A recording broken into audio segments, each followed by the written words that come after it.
You've been lounging with Skip. You've been lounging with Skip. Oh, yeah. New episode. I want to first let everybody know that this episode, is probably going to be a little explicit. This is raw and uncut. So if you got a soft mind and soft-hearted, and I don't know, I think you may just either go back to the last episode and listen to that, or fast forward to the next one coming up or something. I'm sitting here with the homie, we met about 5 years ago. It's just interesting how life happens, and to see this man do his thing, and when I didn't know him, to actually know him. Now I can't even see him do his thing. I'm like, man, I ain't even cool on seeing that shit. I want to give a shout out right here. I'm sitting here with Johnny Depth, the adult performer in the building. What's happening, Skip? What's going on, man? I'm chilling, man. Blessed. Blessed? I'm blessed, brother. How you? You good? I'm chilling, man. No doubt. I'm chilling. No doubt. So just to let you know, my podcast is about talking about people's journey to success. Okay. What got them there. Okay. What they're doing there, and where they're going. Okay. All right. Fair enough. So for you, where are you from, man? Talk about your beginnings. Originally, I'm from New York. I'm from the Bronx. The Bronx. The boogie down Bronx. Boogie down Bronx. I was there till I was to my mid-teens. Then my parents moved me down south. Word. Yeah, slow, going down south slows you down, And plus, my people. No, hold on a minute. So coming from the Bronx, you grew up in hip hop. Of course. You grew up in hip hop. Of course. I remember there was a song back in the day called Boogie Down Bronx, Boogie Down Bronx, Okay. Boogie That's Boogie like Down in the Bronx, 80s. Boogie Down Yeah, Bronx, yeah, Boogie. yeah. Man, that was my shit. I gotta find it Okay. on YouTube. All right, no doubt. But so you grew up in that era.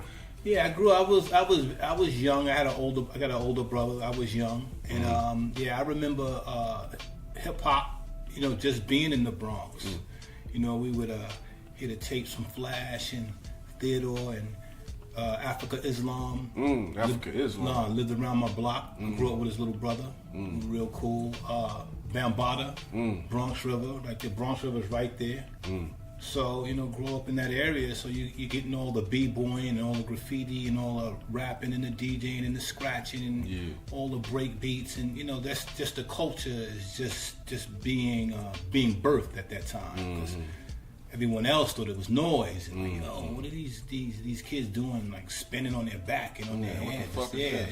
It's very odd, but to us, it was tribal. It was honestly it was tribal. It was tribal. So we didn't say that was we didn't call it hip hop.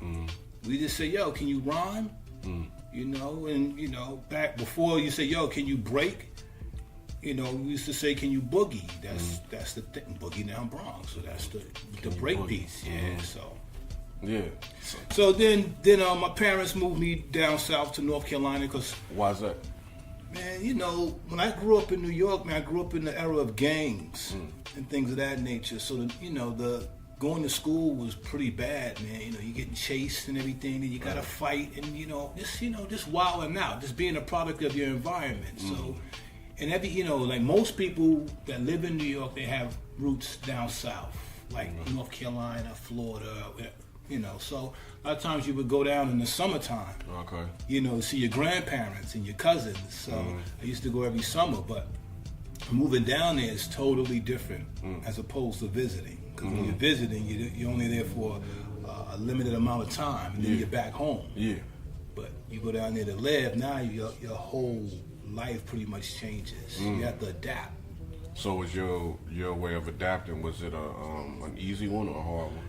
It was kind of easy, but kind of hard, because when you're from someplace different, especially coming down south, and you got an accent, You know what I'm saying? So to them, like, yo, what's up, kid? Yeah, but not even that. It's just certain words, just pronunciation of words, and and that sounded odd. So you may get picked on because that's what kids do, or you dress differently, or you wear your hair differently. You know what I'm saying? So, but then after a while, you know, you get over the hump, and you know, you start to blend in. But I still kept my roots. I was still like, hey, I'm still New York. You know, even though I moved down to North Carolina. And how old were you at this time? Say I was like 12 or 13, so Okay. like my early teens, mid-teens. So yeah. So down there, went to high school. Right. I mean, you were like playing sports, anything like that? What You was know doing? what? I played ball a little bit. I played basketball, you know, but I wasn't trying to go to college and play ball. You know what I'm Okay. saying? I did it because, you know, that's what you do. You take up an activity, you play basketball, you do this, or you know, you join certain activities. So you were more into the books, more in the books? I was more like I was into my books, but I was more artsy dude because I was into hip hop. Somebody's calling in. Caller.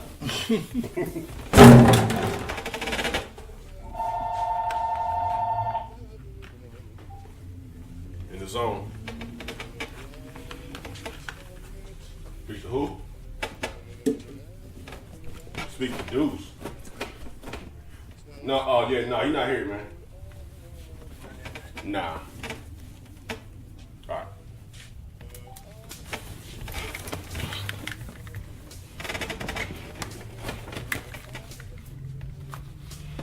Alright, so, what was I saying?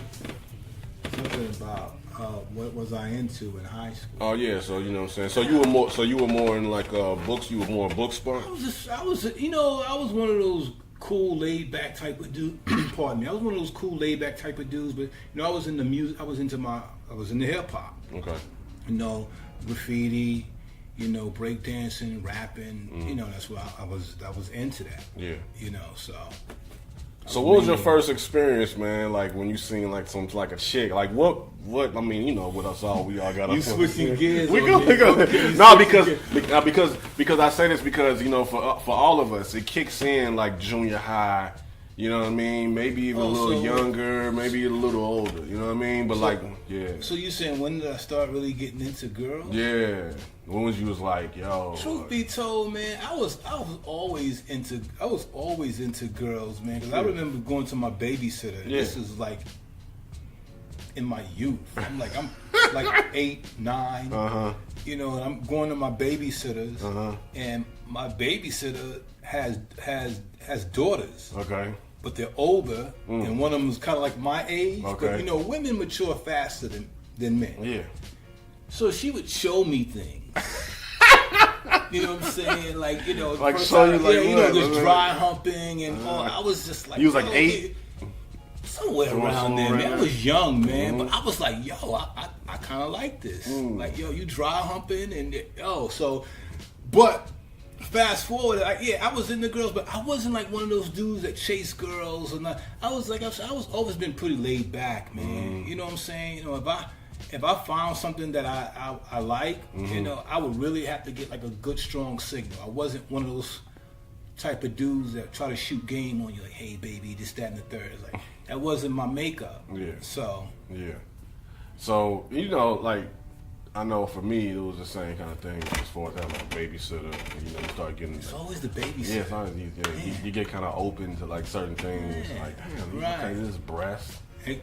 Okay, you know what I'm saying? Like, so, and then I know for me, you know what I'm saying, my first time, like, you know, in 6th grade, niggas came across motherfucking.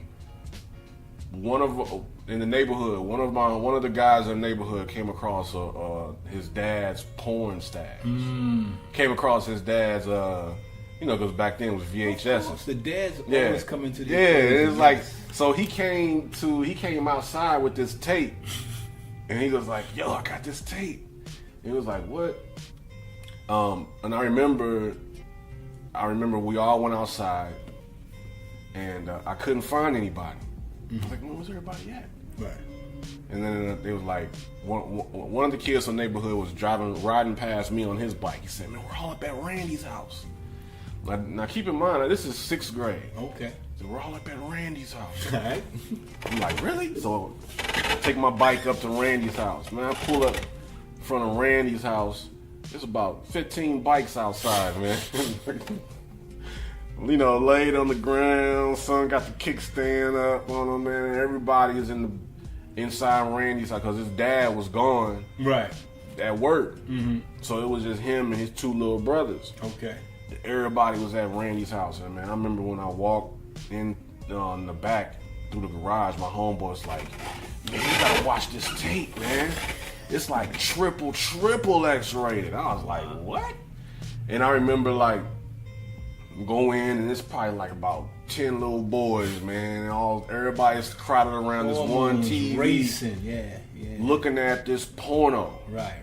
And I remember like looking. It's my first time seeing a porno, and I remember looking, and I'm like, what the fuck? Like when it showed the dude busting, I didn't know it. Like in the way he was looking, I was like, damn, does it hurt? Like why is he looking like that? Does it feel good? Does it hurt? Like what the fuck? Right. And we didn't know what that shit was. Like, what the fuck? I mean, well, how could you at that age? Yeah, but it was just so interesting because I'm really breaking down just my awakening of pornography. Right. Because before that, it was always like a magazine. Mm-hmm. You know what I mean? Yeah. For a guy in the neighborhood, his dad had a stash. Everybody's dad has stashes. That's what I'm saying. Everybody's dad had a stash in the closet somewhere. Yes.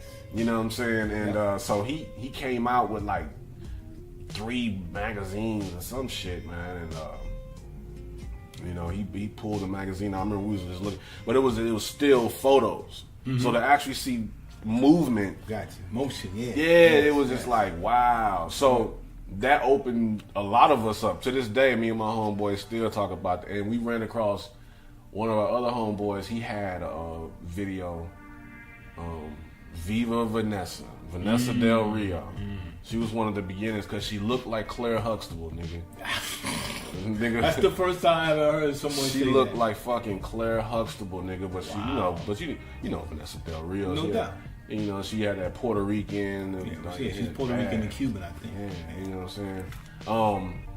So, you know, it was just like, wow. So just throughout life, you know what I'm saying? Especially in them years and up in high school, it was like watching on fucking porns and shit. Or sneaking to try to watch them. So which leads me to, you know what I'm saying, okay, boom. So you go through your high school. When you know what I'm saying, get introduced to where you was like, you actually like, you know what I'm saying, smashed. You was all like, oh shit. So when did I get introduced to porn? Like my very first through my father, rest in heaven. Had a stash, man. Magazines, you know, VHS. You know, on the late night and everybody's going to bed. You know. So you were watching late night when everybody's going to bed. Yeah, because I just stumbled across them, and I was just like, "Yo, what's on these VHS tapes?" You know, you a kid, you curious, you on your Curious George shit. Like, yo, what's going? You know, and you see the magazines next to the tape, and you put, you know, 2 and 2 together. Like, oh, okay, so you pop the, and then you look at the name of the tape, and it'd be some old wild shit like Debbie does Dallas, or Veronica does The Valley, or some dumb shit like that. You'd be like, what the fuck? Like, right. You pop it in on the late night, and then your mom's be like, yo, what you watching? But you gotta keep it on the low. Interesting that you watched it like that. See, with me, I watched them. My parents was going to work. Yeah, I would try. I would sneak, and on the late night, because I know, like, okay, my parents, they going to bed, and I would keep it down real low. But like you were saying, it was visual. You were like, oh shit, like look at the titties and you know that. So I that's when I first ran across it, and like I said, I thought it was interesting, but it wasn't like, oh man, one day I'm gonna do this. No, nah, that was never on my radar, man. You know. I had a friend of mine, so when I fast forwarding, so, you know, went to college, got a degree in English, you know, did the schooling thing, almost got signed to a record contract. Yeah, like twice, but it fell through. Okay. It fell through, so everything happens for a reason. But, yeah, man. So you was spitting? I was spitting, yeah. I was producing songs. Because I was a solo artist, but at the same time, I had a partner in a group. So me and my partner from Jersey, we formed a group, and yo, man, we was, you know, writing rhymes and shit, you know, picking beats and producing the shit, and you know what I'm saying, and just like, yo, putting it together. And yeah, man, it was close to getting signed, but you know, things happen, and you know, you move forward. So after graduating college, I moved to DC. So, you know, what'd you get your degree in? English. Yeah, English communications was my concentration. Yeah, so I thought about the English teacher thing, but I was like, nah, I don't think I want to mess with that. So, because I chose English because I like to write. You know, I was always into like literature, reading. You know, I'm in like to mythology and literature and all that stuff. And yeah, so I was into like anything that had to do with writing or literature. I was like, yo, this is kind of fly. Right. You know, the Shakespeare shit and all that. Yeah. So did that, graduated, moved to DC. Got like, you know, started getting regular gigs, you know, started working for, did a little work for the government, you know, worked for a law firm, was a flight attendant for a minute. Wow. So I got to travel internationally, went all over the world. Damn. Yeah. So, yeah, where did I, man, I've gone to Rome, Sicily, Africa, all over Europe, Japan, South America, pretty much most of the states. So I've traveled pretty much extensively, man. I've learned a lot of stuff about a lot of cultures. But anyway, moving forward. So yeah, so I did that. But you know, and being a flight attendant, there was no security because you would get laid off. Like if the work slow up, they'd be like, yo, we're gonna have to lay you off like 3 or 4 months. You can't live like that. You can't eat like that. So done away with that. And then for a while, man, I just worked for like this accounting firm for a while, man. Until I just like, you know what? I just broke out. Just broke west. But hold on a minute. So what made you break west? The monotony, man, of things. Just the same thing over and over again. Yeah. I felt as though I was like, yo, it's got to be more to life than this. It's like you're going to like a sunken place. Yeah, it's just kind of like, okay, because, you know, there was a ceiling. It's kind of like, And then after a while, you're just like, okay, you look at it, and this is just my thought process. I'm like, okay, I'm gonna come to this for the next 20 years of my life. I was like, nah, B, I can't see that. 30 years, shit. 30 years or whatever the case. You know what I'm saying? Because I was in my 20s, B. So I worked. It's like you get to that point. Yeah, like, so in your 20s, man, I tell people in your 20s, man, you can experiment, man, and do things and make mistakes because you can recover a lot faster. It's like it's just like if you break a bone when you're young, you know, your body heals faster because you're younger. So so my 20s, I traveled, man. I done everything that I wanted to do, and man. Then one thing led to another. So I guess which leads me. How did I get into adult? How did you get into the adult? That's, I mean, you know what I'm saying? I'm saying a mouthful. No. But see, the thing about it is, it's good because it's good to know. You know, like I said, we're gonna get into the. You know, this is just. You know, but you're working. You're working your way into that. Because. So what happened? What happened to where you said? Because listen, I got listeners, man, in the United States. I got listeners overseas. No doubt. That are like, man, I want to be a porn star. You know what I mean? Some guy somewhere, 23 years old, he's like, I want to be in the porn industry. Yo, honestly, there are a lot of people like that. So porn wasn't on my radar. Okay. Like I was modeling and I was doing music. That's what I was doing. I was trying to get a record deal. I was getting my modeling on. Okay. So you was doing some just print modeling, or what was you doing? I was dabbling in print, but I was doing runway. Oh, you was doing runway modeling? Doing runway. Okay. I was fucking around with the runway thing, So I got into that because photographer kind of like, he kind of opened me up. this photographer in school opened me up. He was just like, yo, dude, you should model. And I was like, I was like, nah, I don't know. That's not my thing. I don't have the look. And he said, what do you mean? He said, you perfect. Your bones structure. So that kind of like opened me up. Like, oh, okay. Kind of gave me like a shot of confidence. Okay. Because I was like, I ain't trying to. It's not me. Yeah.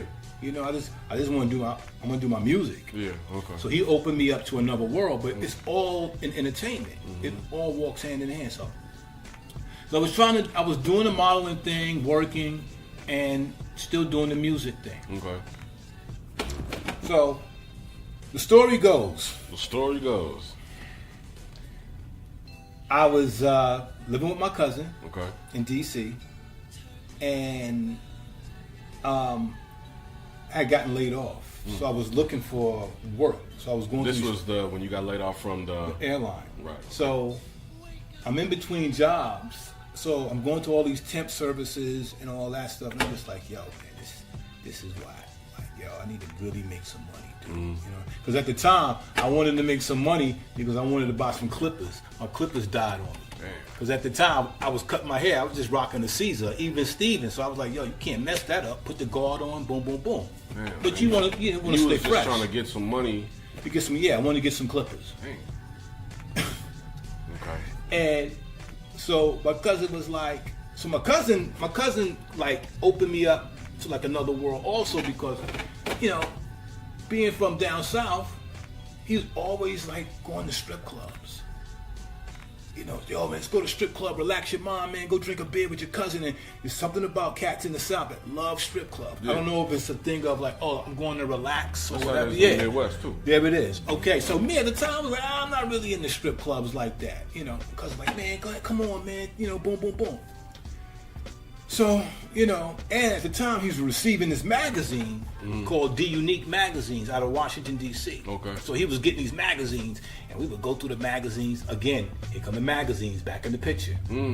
So D Unique, what is that? D Unique was an X-rated magazine in Washington, D.C. Okay. It was like a black folks? Yeah, it's a black. Yeah, okay. It was a black magazine. Okay. And what he was doing was he had dancers, he had strippers, and they would model in the magazine, and so I was like, "Oh, word! I can do some modeling." Because you was already modeling. It's print. So you know what I'm saying, like, but I wasn't thinking like, "Yo, I'm gonna get in here and take my clothes off." I'm like, nah, that wasn't on my radar. So we look up the address, and we look up the address in the magazine, because the dude, he throws events. He would throw like locked door parties. I don't know if you're familiar with locked door parties. Explain that. Locked door parties are, you know, it's like it's you know, there's you rent out a club, or at this time he had rented out some space. Like a lock-in. Like a lock-in, okay. locked door, yeah. Okay, so you know, all the strippers. So come midnight, the door's locked. Anything goes. So you know, okay. they're just rocking out, doing what they doing. It's in the city. Yeah, this is out in Maryland, D.C. area. So remind you, I'm kind of like, my cousin was like, yo, man, we need to go to one of these joints, man. I'm like, man. I said, yo, I don't know about that shit, B. So at this time, you weren't doing no modeling?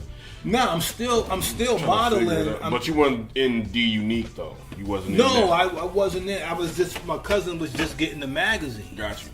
You know, and I saw it, and he was just like, "Yo, we need to go to one of these locked door joints." Because remember, he loves going to strip clubs, kind of like a tag along. Okay. So we go, and this particular night we go, and we up in there, and my cousin was like, he said, "Yo, you want to model?" He was like, "Yeah." He said, "There's the dude that owned the magazine. He was in there walking around, right?" And I was like, "Yo, I saw your magazine." I said, "I model." I said, "I want to do some. I want to know if I could get some work in your magazine, do some layouts, right?" He was like, "No, we don't hire guys." And I'm like, "What?" This a white guy, black guy? No, he's a black dude. Okay. African cat. Okay. So he was like, "Yo, we don't hire dudes." I'm like, "Well, I'm seeing these dudes in here with the girls and at the time I'm not putting two and two together." I'm like, all right, nigga, they ain't together because for a reason. It ain't just some straight up modeling shit. And I was like, oh, he's like, but he said, "You want to be in movies?" Just like that. That's my word. He said, "Yeah." He said, "You want to do movies?" I'm like, "What you mean? Do I want to do movies?" I'm like, "What kind of movies?" He was like, porno movie. I was like, porno movie? I said, yo, you talking about the dirty movies? The triple X shits? He was like, yeah. I'm like, nah, B, I ain't fucking with that, man. I told him just like that. I'm like, I ain't, nah, B. I said, I'm good, man. I said, yo, I just want to do the layout. He's like, well, nah, he said, but yo, you want to do movie? Here's my card. Give me a call and da-da-da-da. And I'm like, I was like, yo, I said, yo, if I do it, yo, can I put a mask on?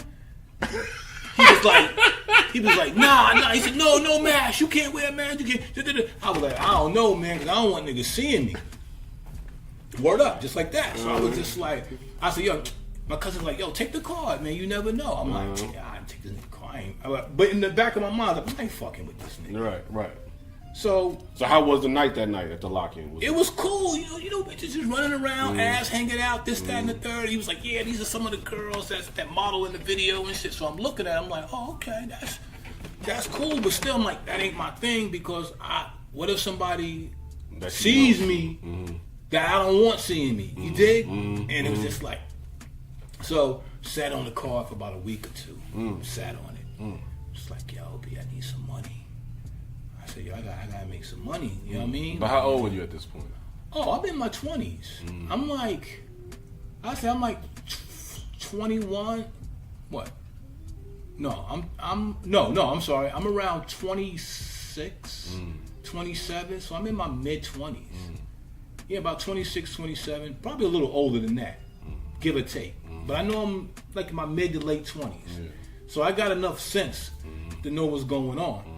So at the time, I was like, yo, I'm dolo. I ain't got no girl. It's like, yo, make some money.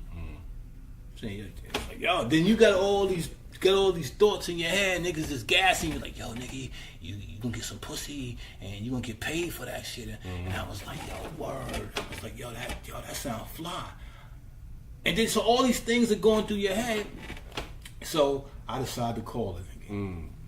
I was like, what the hell? Let me see what's up with this shit, man. I said, yo, I don't want to be doing it. My cousin's like, yo, man, do that. Yo, you gonna be all right. It's always one. You know what I mean? So I was like, all right, I'm gonna give him a call. Gave him a call. He was like, yo, we about to shoot a movie. Yeah, I was like, yo, this is a movie? Yeah, he said, yeah, man, we got the girls and blah blah blah blah blah. So fast forward. Like the girls, yeah, the girls and everything, right? So fast forward to speed up the pace. So I do the joint. Well, you know, just take your time. Oh, okay. So you want to hear all that shit? Like I said, I got listeners that want to hear that shit. But so that's pretty much it. So you went to the spot. He was like, yeah, come through. We doing a movie. We doing the movie and all that. So my cousin was like, yo, nigga, you ready? Now at this time I had gotten a tip job. So I had a job, so I was going to work downtown and everything. So remember, I'm kind of like on my Clark Kent shit. Like, yo, by day I'm Clark Kent with the glasses and the shirt and tie. I'm going, yeah, how you doing? At night I'm on some. So it's like, yo. So hold on a minute. So, but you didn't do the movie yet. I haven't done a movie. Okay, I'm but getting to in that. your mind, you I'm was getting just like, to that. okay. So what happens is, my man is like, so I called dude, and the dude was like, yo, we setting up to shoot. We setting up to shoot the movie. Yo, are you available? This, and I was like, I can't come in the middle of the afternoon. I said, yo, I work. So, because at that time I had got me a little temp joint. But I hadn't gotten paid for the temp joint because, you know, you got to sit in the hole for 2 weeks. So I still need my clippers. Keep in mind, so I'm like, yo, I need my clippers. So your hair is growing at this point? Like I just had a little seeds, but I always like to keep a fresh line. I always want to stay crispy. You know what I mean? Because you modeling and you want to be on your shit. And that was back in my Tyson Beckford days when I was rocking the baldy. Okay. Rocking the baldy, and niggas like, yo, and the slanted eye, yeah, I mean, so I was in them days and shit. So, I was like, yo. He was like, yo, so come down. So I'm scared. I'm like, yo, man, I don't know what to expect because I've never done this. Like, yo, you gotta like fuck in front of people. Like, you gotta fuck in front of people that you don't even know.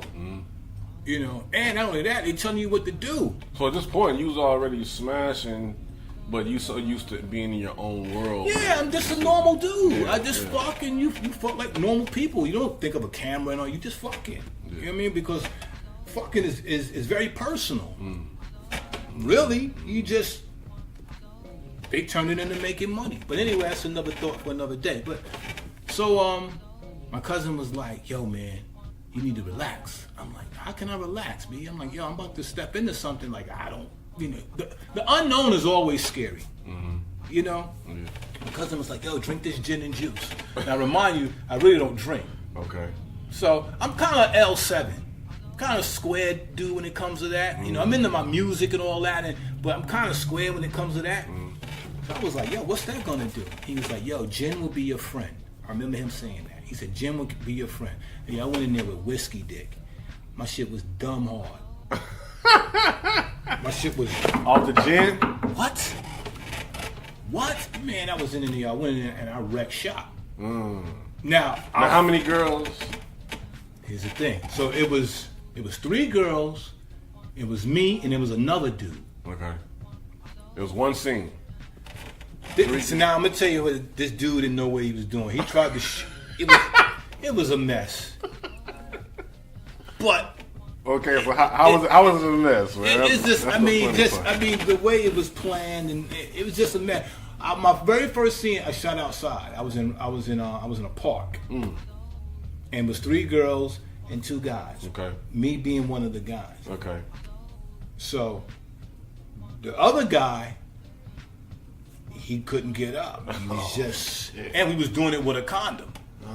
And he couldn't get up, and he was just cameras rolling, and that nigga over there fumbling. And I was just like, and I threw some shades on, and I was like, yo, I'm just gonna go in and just exist in my world. That's where the shades come in. I can go a place that you can't see my eyes. I can be anywhere because just say for instance, because at this point.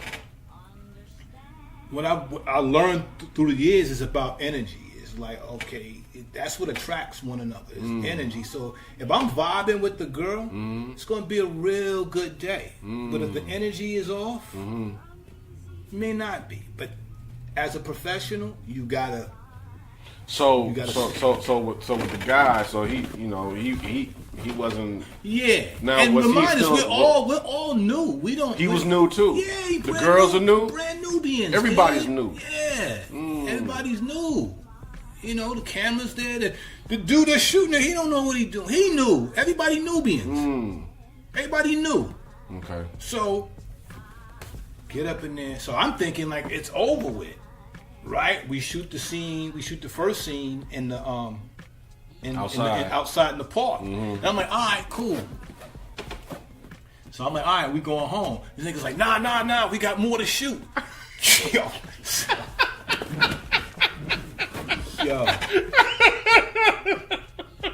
Out that day. He was like, what? But y'all was still strong. Y'all was cutting them down. So how many scenes you do? I think I did a total of like 2 or 3.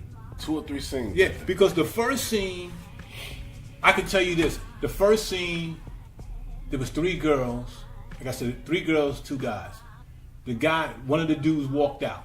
The other guy, he bowed out. So it was just you and 3 girls? It was just me and 3 girls. And the first scene you ever pretty did? Much, man. What was that like? Much. What was that like? Oh, it was ill. It was kind of like, like really? Like this is crazy. It's work. But it's kind of like it's like a dream. It's like mental work. It's like you have to mentally put yourself somewhere. You got to put yourself. Physically work. Yeah, it's physical, and people don't realize. People's like, oh, I'm just sitting there fucking. I'm like, they say if you got 2 women and you doing them right, a lot of times it's good for that other woman to be into that other woman. That way the energy is circular. Right. It's going around. Everybody's feeling. You know what I mean? Right.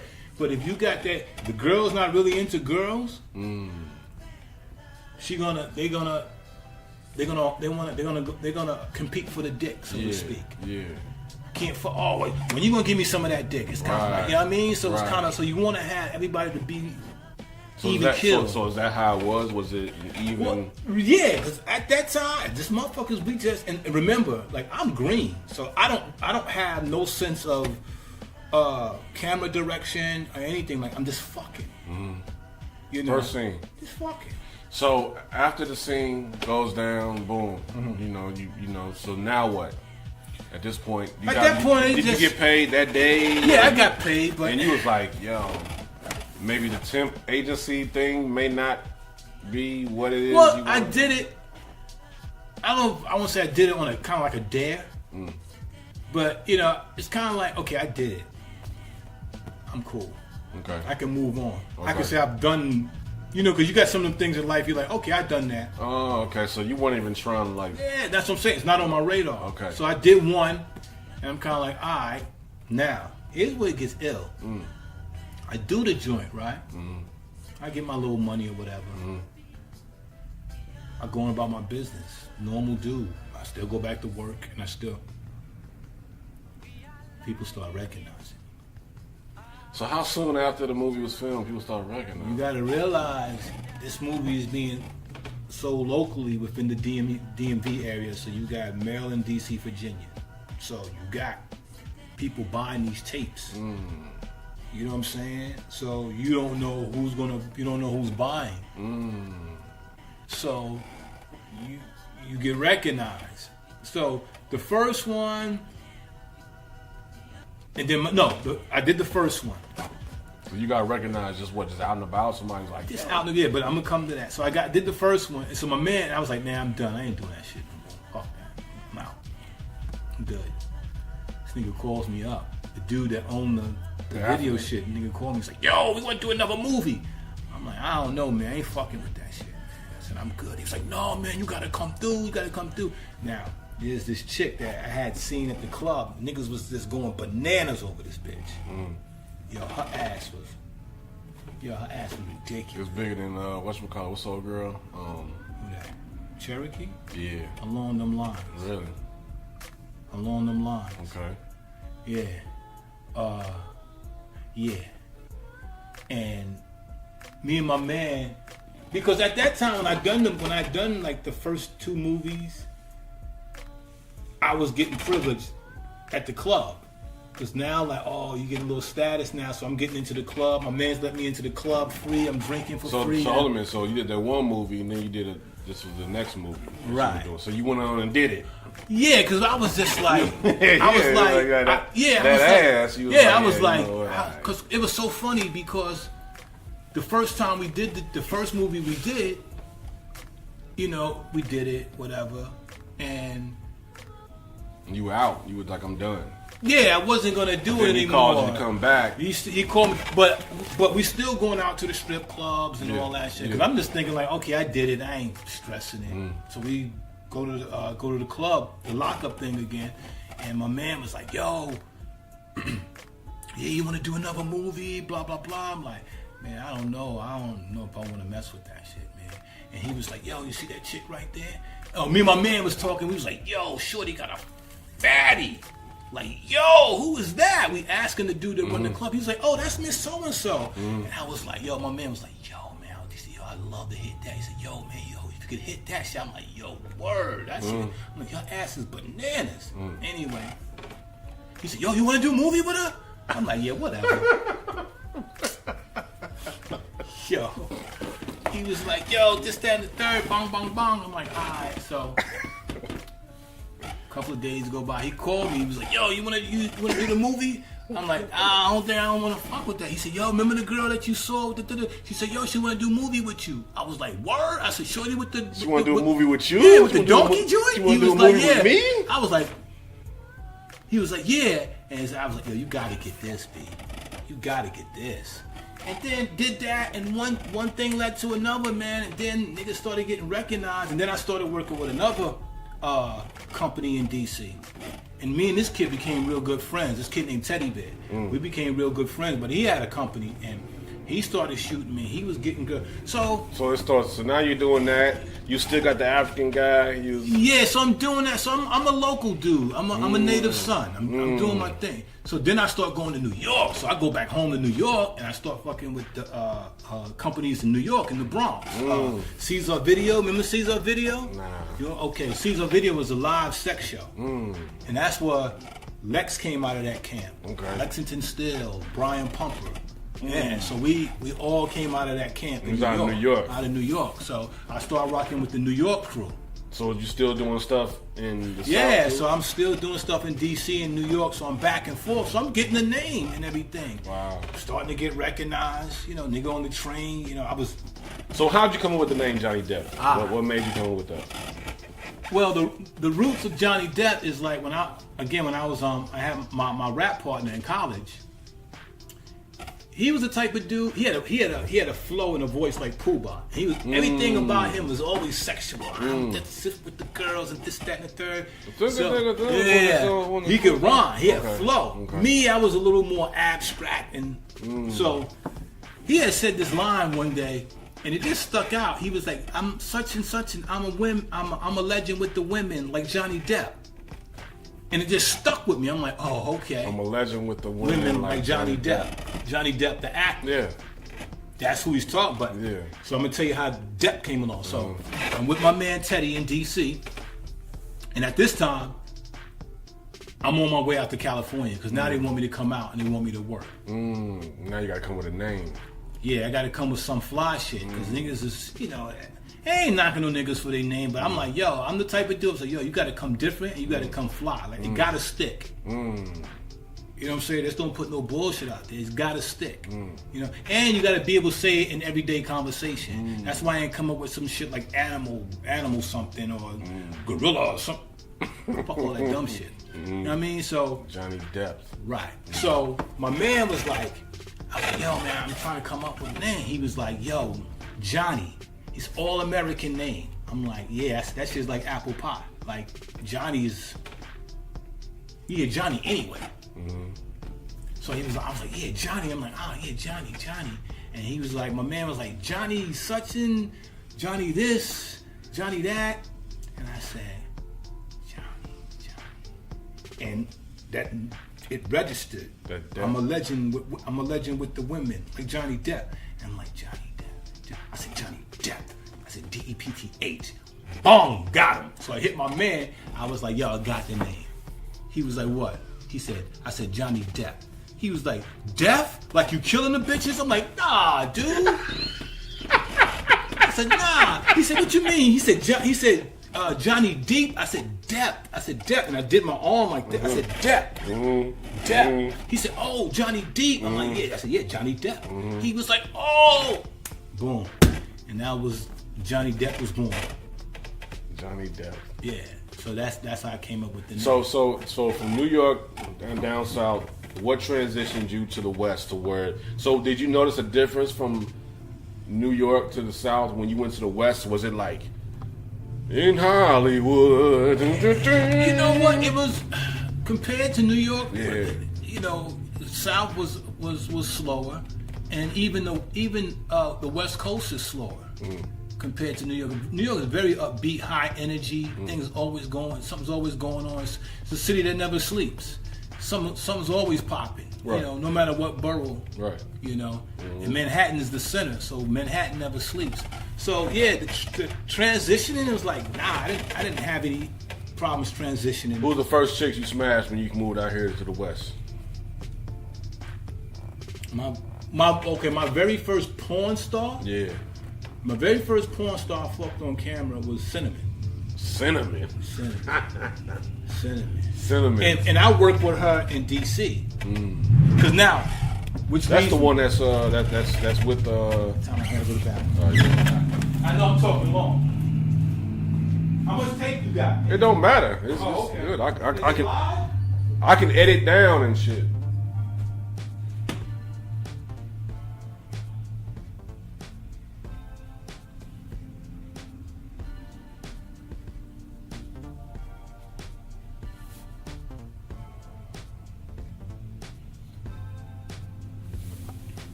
Yeah, I can just take whatever and I can edit it. Oh, okay, you want to edit? I know I'm talking this shit. I'm winded this shit. No, that's good. The story's good. I'm like I said, I'm hearing it. I'm I know you bugging out on directing that. as we I didn't go. really know that. Directing as I go. I'm already directing as I go.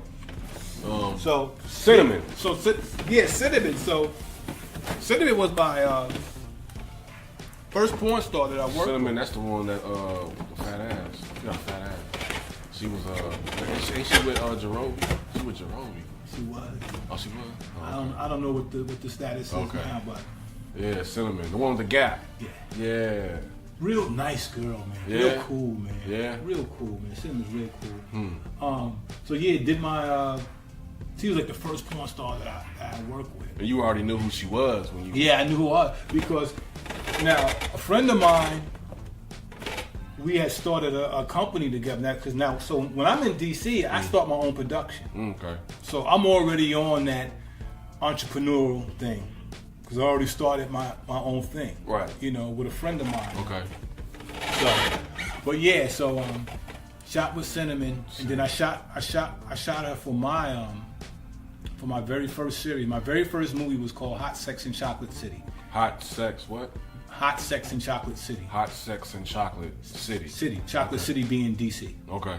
So yeah, that was my very first porno that I produced from it's called In-Depth Productions. And Cinnamon was in it, and a couple of other girls. Had a Spanish girl from Jersey, and a couple of other chicks.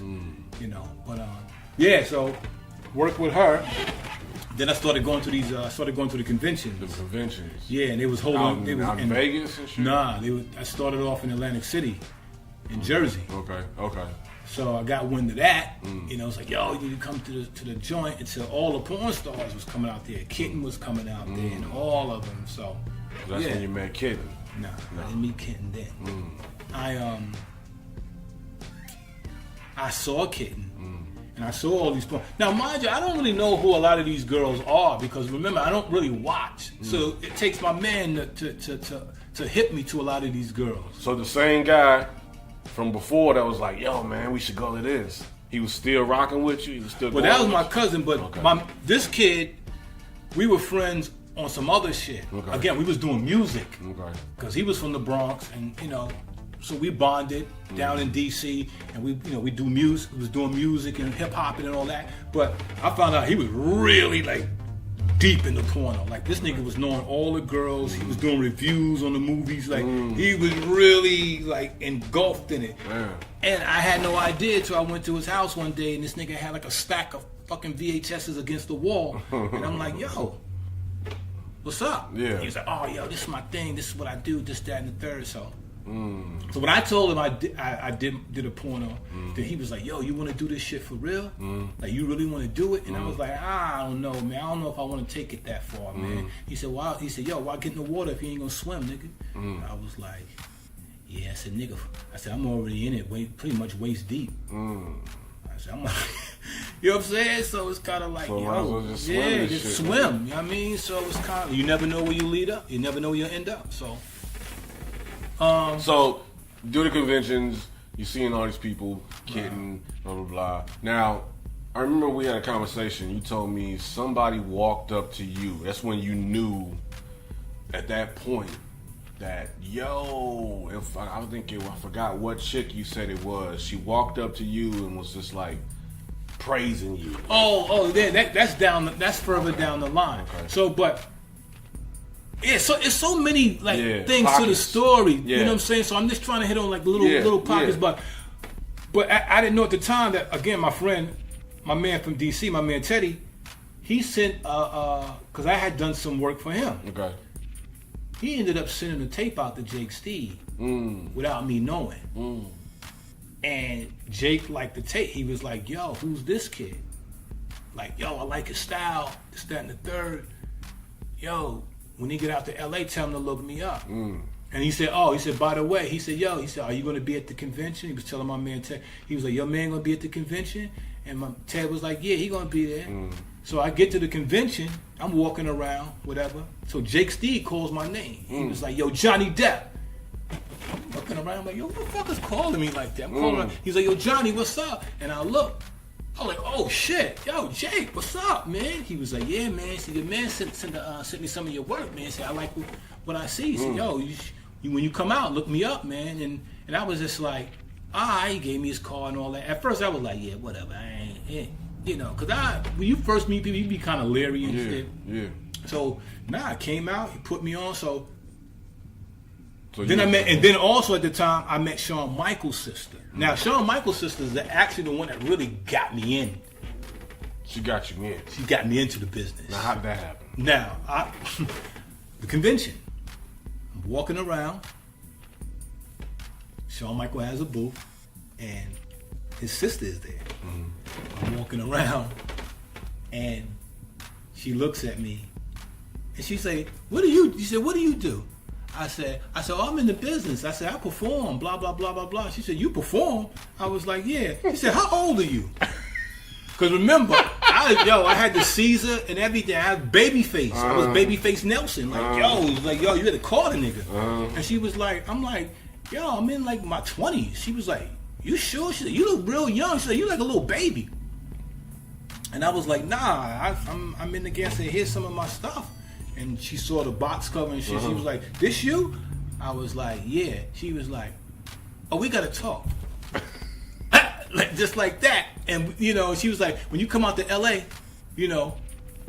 look us up and I'm gonna get Shawn to put you in some of his stuff. So she kind of like took me under her wing. And she was, so I meet Kitten on Shawn Michaels' set. On one of his. That's how I meet Kitten. And Kitten is intricate because Kitten brings me further into the game.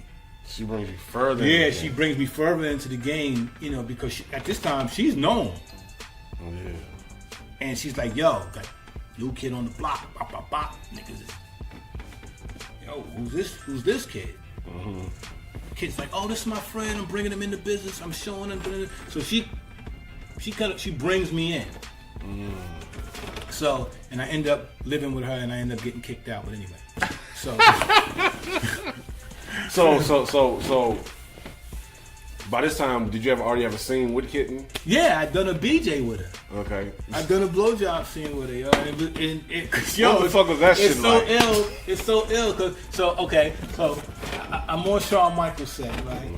And he calls me, and he's like, yo, I got this BJ scene for you. He never put me in a sex scene. He always threw me in BJ scene. Cause I guess he's like, I'm new. Was it like an outside scene? Yeah, it's near his pool. Yeah. Had a short haircut and all that. Well, I didn't see. I'm not you, but it was just the blowjob scene, BJ scene. BJ. Yeah. But I remember it was a scene that I saw. This was long. This was 2000. This was like summer. I seen this video summer 2001. Summer 2000, but this is when I first got put on with Kitten. I was like, oh, who is this chick? Right. But I remember it was nothing but like BJ scenes. You didn't see the dude, you just see her. Right. And it was outside, and it was near a pool. I mean, that could have been anybody. You know what I mean? Yeah, but I remember, but that's when I got put on the Kitten. I was like, oh, who the fuck is this? I go to the scene, right? That's the BJ scene, but remember, like, I'm in a mode, like, I'm always fresh, man. Like, always, nice slacks, whatever. Because remember, I'm coming from the corporate American world, so I'm always in the dressing up, and so I get to the scene, and I'm in the living room filling out my paperwork. Shawn's like, yo, you're gonna be working with this lovely lady today. This is Kitten. Yo, she walks in, yo. Oh, titties just like, boom. I'm like. She's like, hi, babe, I'm Kitten. I was like, yo. This is your first time meeting her? My first time meeting her.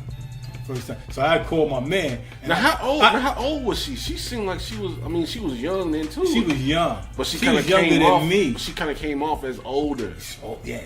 You're a woman, dude. You did a pack of lunch. But anyway, that's another story. Yeah, she a woman, dude. So she all statuesque and everything. And I'm like,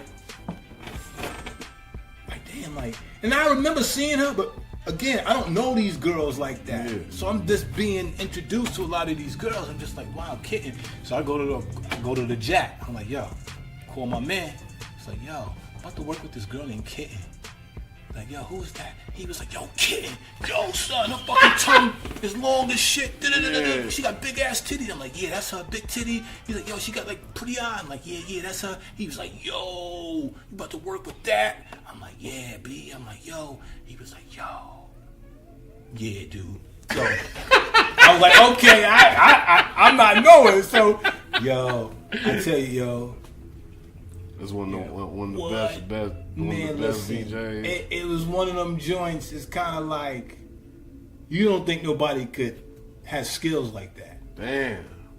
And you just like, and I at that time, nobody ever sucked my dick like that. I was like, damn. Wow, this is different. It's like, yo, like she going in, B. Going in. Going in. Cameras rolling. Word up. It's going in. So the scene is over and everything, and I'm like, okay. And she was like, she says, nice working with you, babe. I'm like, yeah, I appreciate it. She said, you got a really big cock. She says, are you getting any other work? I'm like, nah, so I'm kind of new. You know what I'm saying? I'm just trying to feel my way through. And she was like, well, you know, I can get you a lot of work, you know, because you got a really nice cock. And I was just like, yo, I only thought this happened in the movies. I only thought people talk like that in the movies. So, you know what I mean? I'm just like, oh, okay. So, yo, she took my number down, and then, so we exchanged numbers. Because of how she's talking, like... Yeah, but that's how she talks. And it's a black chick, and you like... Black chick. What? Real Valley, like. Yeah. So she's from the Valley? She's from LA. Wow. Yeah. And so you know, so she started like helping me get work. She started booking me with her. Wow. I never living out here. Mm-hmm. I can see that. Yeah, shit is wild. I can see that, like if like a regular chick walking around, like that's who she is and talking like that. You know what I mean? Yeah, but back me coming from St. Louis, you don't get that. I'm just like, you looking at that like with the twisted face, like. Yeah. You know what I mean? Like, oh. Okay. So she was getting you in work, boom, boom, boom. She's now getting you just work, now you're going, and then y'all started kicking it. So we do this scene, right? I forget what it's for a video. Tell me about the scene with the one that was like, motherfucker, you better fuck with me, motherfucker. Who's that? What's the one chick? The Monique. Her. Oh yeah. Tell me about this.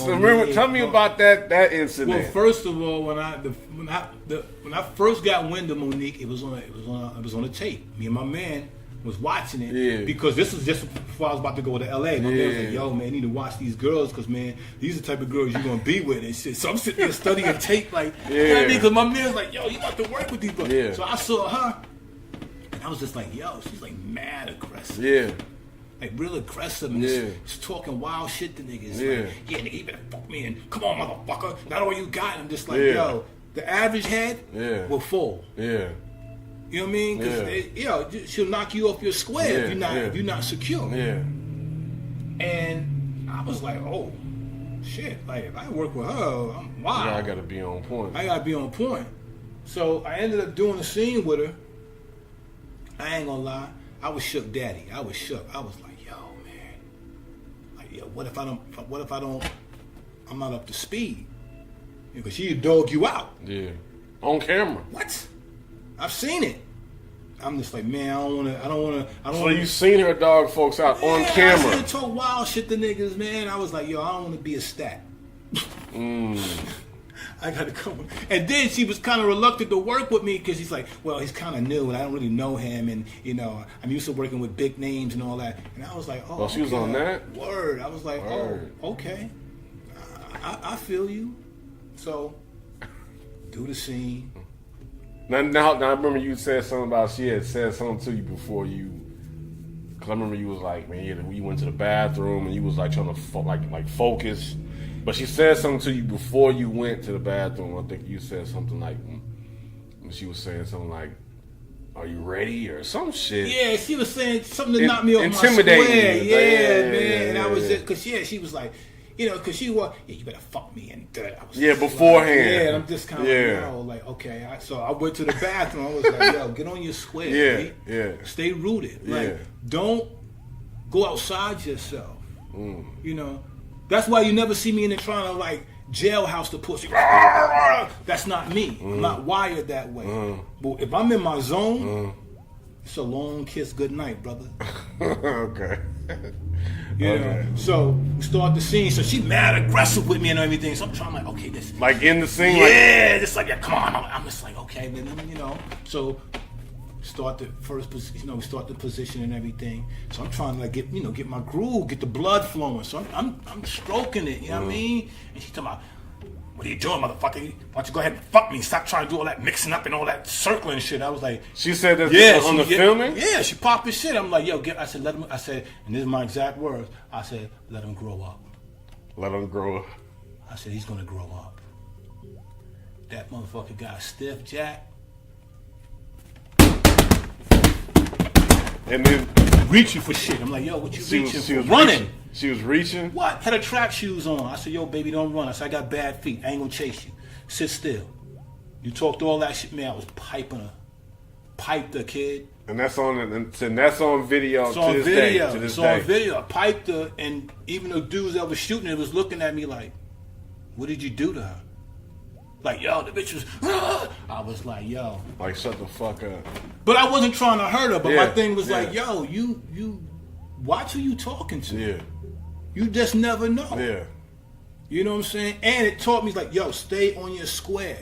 Because that was the thing to try to throw me off my game. And I was just like, yo, if you do Why would she do? Well, my thing is, why would she be doing this? Here's the thing. She's a nice girl. She's a sweet girl. Here's the thing.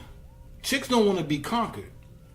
So they figure, like, yo, they come on camera or they get rocked out. They get embarrassed. Like, oh, this nigga, da-da-da-da-da. And that's never been my aim. My aim is never to embarrass a chick. My aim is like, yo, I'm going to get you off to the point that it's like a credit card. I'm going to max you out. I'm going to see how far I can take you. That's what Spinal Tap was about. So, all right.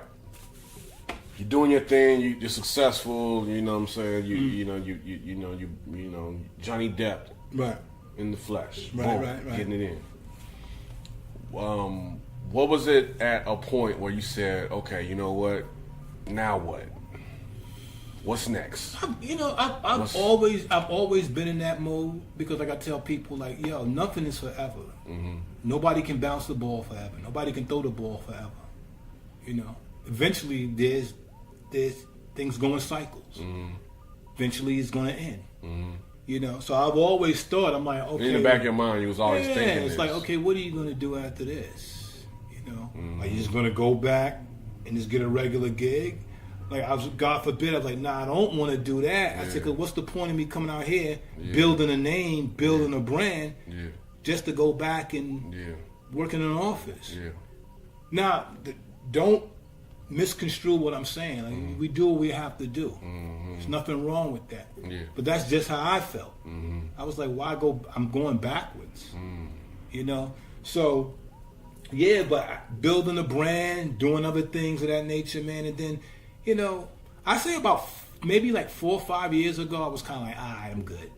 How long was you going strong where you was being called to come in and this, that, and the third? And oh, man, for a minute, man, because once the industry started slowing down, I say around 2011, 2012. Because everybody started streaming online and shit. So, you know, free started coming around and it started fucking up budgets. And you know what I'm saying? So we all got caught up in that web. But the good thing for me was that I had my own company. I had my own. You always had your own company. Yeah, I've always had my own content. Content is like property.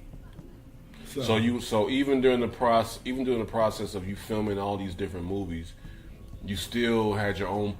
Yeah, I was always production company going on where you was shooting your own stuff. Yes, I was always Now, shooting. what movies have you done that are under your production company that if, you know, fans right now that are listening to this can go and say, okay, I want to support and go back and watch those and see those? What are some of those movies from back then? Spinal Tap. How many of those were? I think I had like 11 joints of Spinal Tap. Spinal Tap 11? I think I got to 11. What made you call it Spinal Tap? See, everybody thought I got it from the movie, the parody, Spinal Tap. There was a rockumentary called Spinal Tap, which I knew nothing about. I think it was this kid, and I think it was this kid in Baltimore. I think he called himself Spinal Tap or something like that. And I thought it was slick. I was like, oh, Spinal Tap, that's cool. And then I was like, oh, Spinal Tap, like, yo, you tapping these spines, like you know what I'm saying? So I was like, okay, Spinal Tap. the highest level of pleasure. So it played on many things, like Spinal Tap. Well, yeah, she's gonna tap out. Not to the point where you're hurting her, but to the point where, like, I can't take it no more. I'm tapping out. So that was the whole gist of Spinal Tap. So it was 11 of those, and that was under your production company. Yeah. Tight. What else? I had Miss Fat Booty. How many of those were there? How many Miss Fat Booty is there? I think there was 6 or 7. What makes you get to a point where you got 1 through 11 or 1 through 6? What makes you stop? Yeah, those particular series. You look at the numbers, or you just be like, you know what? I had enough of shooting this series. I'm good, So, but yeah, the most popular one, and all those series did well for back then, and they still sell, So people can go and Anacondas and Little Mamas. That's the one that. Anacondas and Little Mamas. That's the one that people know me by. Okay, now that still is. That's still rolling. Now, where can fans see those particular, movies? Oh, you go to fuckmeblack.com. It's called fuckmeblack.com? Yeah, that's my website. That's your website? Yeah, that's my X-rated side. Okay, fuckmeblack.com. Mm-hmm. Really? Now, what about the on-demand stuff? Is that still going? You catch that anywhere, man. People. It's so crazy, man, because a lot of times you don't know where your stuff ends up because people take it and they stream it and they put it all different places. Yeah. So you pretty much find it anywhere. But I have some stuff on cable. I don't know the particular cable channels right offhand, but my stuff runs on cable. On the internet, DVD. Now, you basically were filming these videos, and you've seen how Viagra and Cialis went about doing their thing. You have a company that you have, a product that you endorse, right, called R3s. Correct. Okay, talk about R3s. Well, Formula R3, man, it's an all-natural sexual enhancement for men. Okay. It's a proprietary blend of natural herbs that helps boost your blood flow, your libido, your stamina. And I'm a prime candidate, prime witness to it. I've tried it, and it definitely does work. No doubt, my man. It helps boost endurance, and it helps aid in prostate health. That's the one shot. And we have a R3 daily formula where you take every day, and it builds up in your system. Okay. The R3 daily formula, it helps with men's overall health. Okay. That's what daily does. So it's going to help you boost your testosterone, your stamina, your endurance, and your libido. Okay. But at the same time, it's going to aid in protecting your liver, your kidneys, your heart, and your prostate. So basically, pretty much a safe way to keep your dick hard, basically. Yeah, but while it's keeping your dick hard, supporting all those organs that help you keep your dick hard. Right. You dig what I'm saying? Right. Because that's where R3 differs from all these other supplements out here, because they only concentrate like, okay, we're going to get your dick hard. Okay, that's all well and good with side effects and all that. But what about the heart? You got a bad heart. Your heart ain't pumping correctly. You got bad circulation. But you got a hard dick. No, you won't get a hard dick because you don't have the proper circulation. That's all a hard on is about. Is blood flow, right? Circulation, right? So what I'm saying is just the source of blood is your heart that pumps the blood throughout the body. So if your heart, that's why they say in Viagra, if you have heart conditions, you have a weak heart, don't take Viagra. Yeah.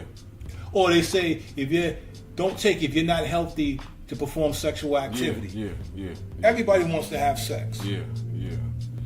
So it's okay. So it's a healthy way of having sex. Yeah, you're supporting your heart, you're supporting your liver. You got a bad liver, you fucked up. That should detoxify. So where can people? I know I'm getting into the med side. No, but that's good. Sometimes some people want to hear about the med side. Word. So where can people get FormulaR3.com? FormulaR3.com. Okay. That's where you go get it at. So I know the business has been boosted. Yeah, man. From the time I met you when you first started it. No doubt. You did? No doubt. You know, you first started it. You went from. I remember when you first jump started it off. This was like what, late 2013. Somewhere around. No, I'm tripping. This was like early 2014. So you've been going heavy 4 years. 4 years in the paint. Yeah. You feel me? Yeah. You know, just the fact of you. You know what I'm saying? That's the one thing I commend you on, is the fact that you maintain this entrepreneur spirit, of course, within yourself. It's not like you just look at yourself as just an adult porn star. I want to let everybody know how we met. Right. I was working at a barbershop in Reseda, and I was leaving, and I was walking to my car to get something, and I'm walking down the street from the shop going to my car, and I see this brother walking by me. And I'm like, yo, yeah, he had the locks. Yeah.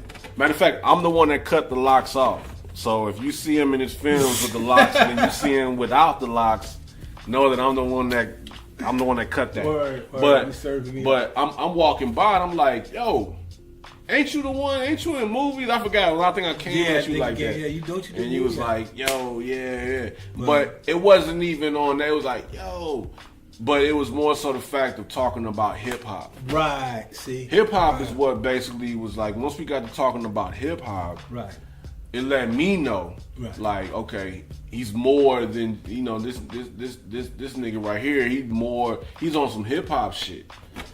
More, you know what I'm saying? He does porn, but he's on some hip hop shit. Sure. He's not a porn guy that's on some corny shit. No doubt. You know what I mean? Just like strictly just on some. Yeah, I'm just, you know what I mean? Right. Well, yeah. I've seen guys that's in the industry, the porn industry, that's all they are. Pretty much one dimensional. Yeah. And to me, and the fact that, you know what I'm saying, we was out there for like a good hour, 15 minutes talking about hip hop. It wasn't even, you know, I mean, I'll throw a little, you know, you throw a little dart in there every now and then. Girl like, no shit. But it was on some hip hop shit. True. And we stayed connected ever since. No doubt. Where do you see yourself going from this point forward? You know what I mean? You got the R3 moving. What your production company still going? Yeah, you know, my production company is still going, but you know, R3 health supplements, man. That's where I'm going. You know, and then eventually, man, you know, I'll always be in porno because there's always video. I'm always going to be online in the. Meaning you're always going to be there, not meaning that you're always going to do it. Yeah, I'm always going to do it. There. I'll always be there through film. That's eternal. Now how does that feel? Now what does that feel like? You know what I mean? That? The fact that no matter what, you know, you may decide to say, you know what, you may your religion and everything may switch, or, you know, whatever. You may just decide to say, damn, I'm really hateful of what I've done, but by the stuff being in so much it's so in HD and people can see it, do you look back on any of that and say to myself, damn, why did I do that? Or do you look at like that was a part of my life, of my journey? Gotcha. I have no regrets. Gotta respect that. No regrets. Gotta respect that. And if so, I can't turn back the hands of time. What's done is done. Right. You know, and we all experience. I always tell people this. People was like, I said, we're just spiritual beings having a human experience. It's just an experience. That's another thing, reason why we connected. On some deep thinking shit. Right. Yeah, because you know I'm being into the meditation and that and heavy, man. 'Cause a lot of cats, like I said, I'm very layered, man. I'm like an onion. I'm very layered, man. Like if you peel back enough, man, you'll discover, like, because some shit people like, yo, I didn't even know. I'm like, maybe it wasn't for you to know, or maybe you didn't take the time to know. Because you can't talk about everything to everybody. Yeah. You know what I'm saying? Yeah. So that's why, you know, even when I'm out, you know, I don't really talk about porn. Somebody brings it up, I'll talk about it. You know, but is it at my first go-to? Right. Well, and the reason being that is it's just another form, another side of us as humans. Yeah, that showcase our earthly ways of how we interact. Sex and orgasms are just one sided of us as humans. We have so many different facets No doubt. and layers of us as humans. So when people resort back to, well, you know, talking about Right. the porn, True. even though that's what they know you for, Right. there's more to you and there's more to us. There's more to any person out here because Right. we're all human. Yeah, we all human. But And after that climax happens, now we're back to being human. you're human. Now we're back to figuring out. I'm gonna throw a dart at you. There's only 2 species on the planet that have sex for pleasure. What's that? That's man and dolphins. Dolphins. Everybody else has sex to procreate. Those are the only 2 species. So when dogs have sex, they're not. Yeah, to procreate. So they don't enjoy it. I'm not saying they don't enjoy it, but what I'm saying is like, Yeah. you know, if you I get what you're saying. yeah, if you having sex with a girl, like sometimes you may not be trying to impregnate her. Right, you just right. want to I get your get nut what you're off and saying. feel I get what like, you know what I'm saying. I get But what you're saying. yeah, so it's for enjoyment, and we as humans, you know, being that we're on a higher level, we take it like, you know what? Okay, we can turn this thing into profit. We can make some money off of it. You know, people love to watch people have sex. Some people are just voyeurs, dude, and they like to watch people have sex. Now, is that right or wrong? I don't believe that. That's your choice, and it's all perception, dude. Real quick, I just want to know, what's the most wildest thing you've done when it comes to the porn industry sexually? What's the most wildest thing you just like, yo? Pretty vanilla, man, when it comes to stuff. That's why you don't see me in a lot of stuff. I think one of my wildest things I've done, man, and this was like when I first came out here, we had done it was like a gangbang. I think it was like 8 or 9 dudes. I'm just like, okay, first of all, why am I here? Like the math is off. It's like 9 dudes and The one math girl. is off. Yeah, it don't add up. Yeah. You know what I'm saying? But, you know, you coming into the game, so you're just trying to get your feet wet. Like, okay, you try this and try that. And I'm the type of person, I try and I don't like it, I ain't going to do it again.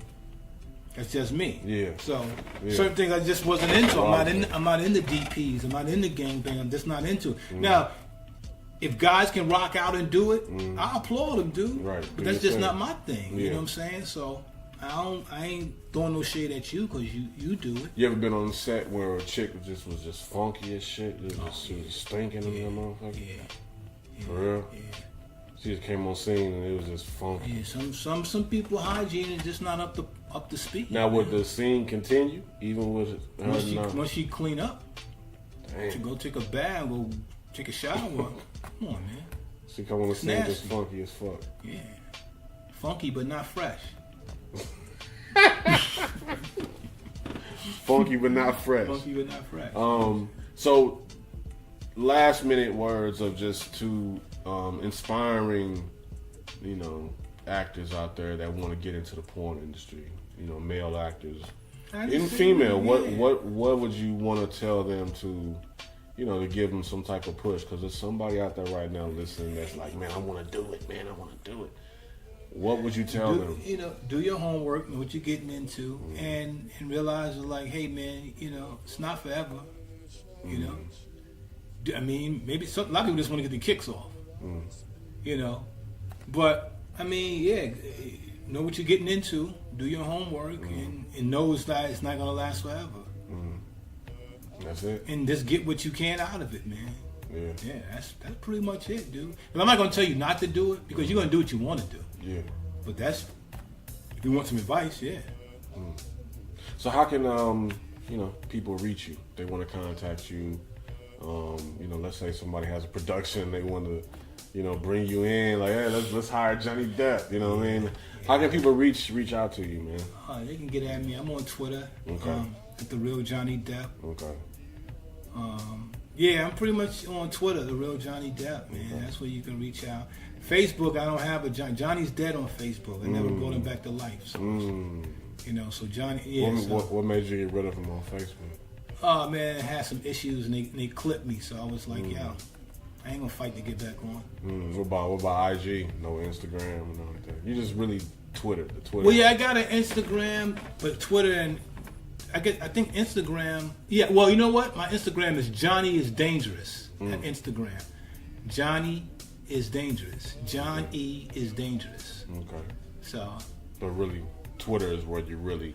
Yeah, really I be on find Twitter. people. Yeah, I got to get better on my social. You know what's so dope is that what I realized lately, because I've been promoting like my own personal, like my own like music and different shit. Twitter is a different type of beast. Yeah, they're all different. But it's like Twitter, you can reach out to people a little bit more easier. Right. It seems like on Twitter than you can on like Instagram or something like that. Well, Twitter is more up to date. So I'm always, you know, if somebody's on Twitter, you can always contact them. Yeah. Because they're always on Twitter, and I think it moves faster. But Twitter. Yeah. Yeah, but my social media game, man. I need to get on it heavier, but. Hey, man. I appreciate you coming through, my dude. No doubt. You know what I'm saying? Straight up, man. You know what I mean? Can't wait to hear it, bro. Yeah. You know what I'm saying? No doubt. For those that want to reach out to me, you know what I'm saying, you can contact me at, you can reach and hit me up on Instagram at Skip is the Man, SKIPIZDAMAN.